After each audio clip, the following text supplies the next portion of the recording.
tuntutan yang telah pun dibawa oleh plaintiff di dalam kes ini. Serba ringkas, kes ini melibatkan isu mengenai pengampunan yang telah pun diberikan oleh Yang di-Pertuan Agong pada tahun 2018 kepada Datuk Seri Dr. Anwar Ibrahim, serta penglibatan ataupun serta pelantikan beliau sebagai Perdana Menteri selepas itu. Premis tuntutan plaintiff adalah di bawah artikel 48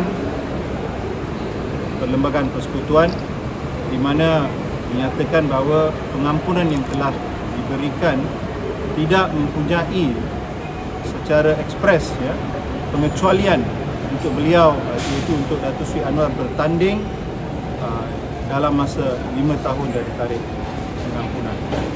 Jadi pada hari ini lampiran 14 iaitu permohonan pembatalan telah pun didengarkan dan mahkamah telah mengambil kira segala hujah-hujah yang telah dikemukakan.